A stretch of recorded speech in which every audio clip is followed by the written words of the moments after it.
Hello everybody, welcome back to the channel. uh, Today I'd like to talk about intuition, living intuitively. Right? The reason I find intuition so important, the reason I place it as one of the pinnacles of my life or living my life, is because when we live intuitively, we are not living impulsively, because each time we live impulsively, we're living in 3D, we're living in this external objective reality. Living like that makes us do things randomly. There is no structure to our life, there is no divine structure, there is no divine purpose or flow in most cases. Just so living objectively makes us live without divine structure, without divine alignment. And living like that is the reason for so much, I believe personally, is the reason for so much chaos and for so much of the evil, so to say, happening, or because we are not living in accordance with our highest purpose. Because if we lived in accordance with our highest purpose, we would live with structure, we would live with purpose, we would live with a goal in mind to make the world a better place. But instead, we live a life that makes us selfish, or a selfish life. We only live a life that gratifies our yearnings, or our desires. And in many cases, those desires are really evil. Alright, but when we live intuitively, or when we live with intuition, or in alignment with the divine, we're living from the center. I think I made a video one time about living from the center.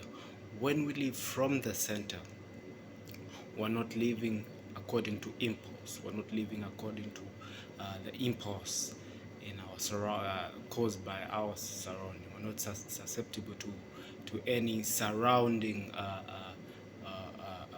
stimuli, right? So, in that regard, we're living in accordance with our highest value, our highest calling, so to say. Yeah, we're living in accordance with our highest calling, and that calling is divine. That calling is sublime. That calling is is actually the path to true happiness. Right? In many instances, we might think true happiness is having everything you want in the world, or having this monetary surplus, and just having things or toys, or whatever, or just indulging in these hedonistic practices.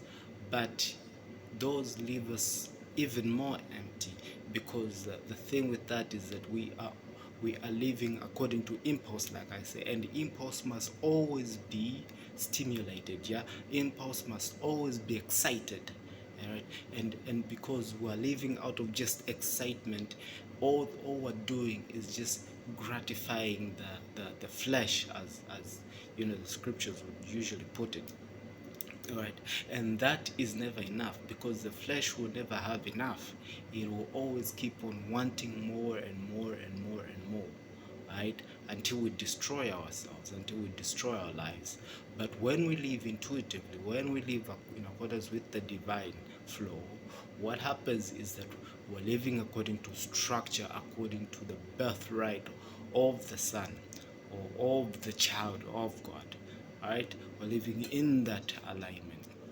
So this structure is really your personal roadmap in the world, right?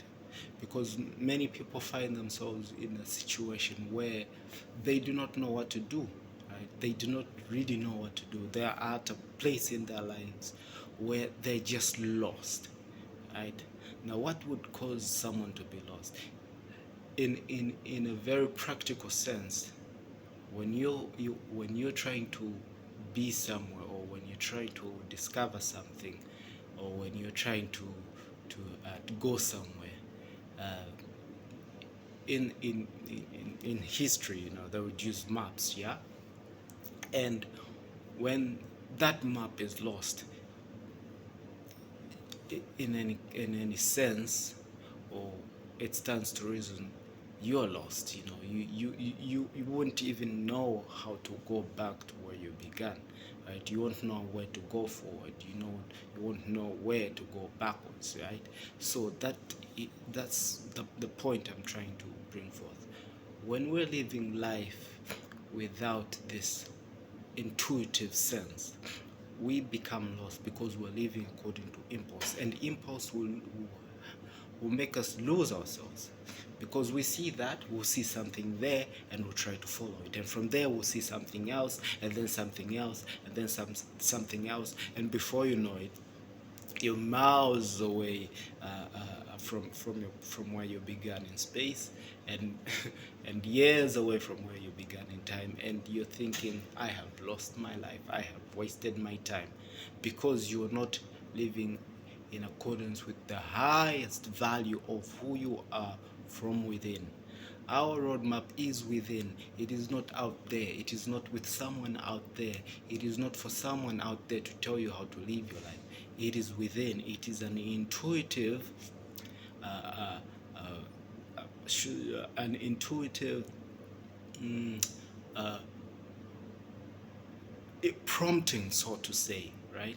It is an intuitive prompting. I'll say, in regard to my own life, I have found that the most intuitive decisions I have made for my life, when I found myself like at a crossroads, right?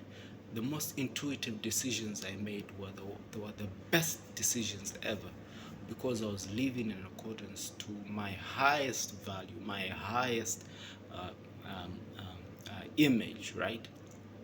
And so when we begin to meditate, right, our intuition begins to grow, because intuition is more of an inner life than it is outer, right? When we're born, we live so much focused on the outer that intuitively we die.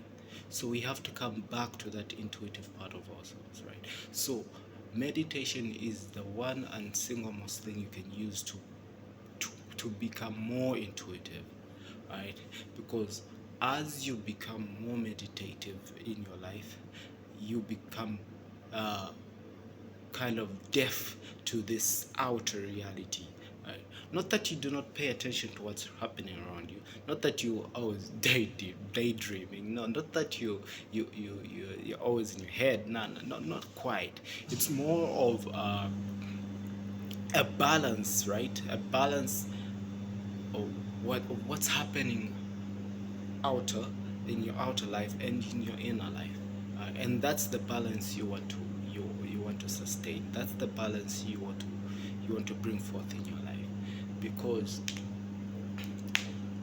I can ask you right now, do you feel you are at a place in your life, you are at a place where you think, okay, this is where I have always wanted to be, or should I say, this is where I or you are safe. You might not have really everything you want in life, but you are safe, and you're sure to say, okay, right now I am content with my life because I have made decisions that have brought me here and are leading me to where I want to be.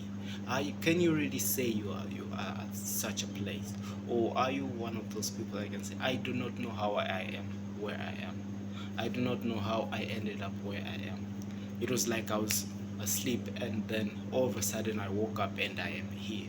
And that is what I call the zombified kind of a personality.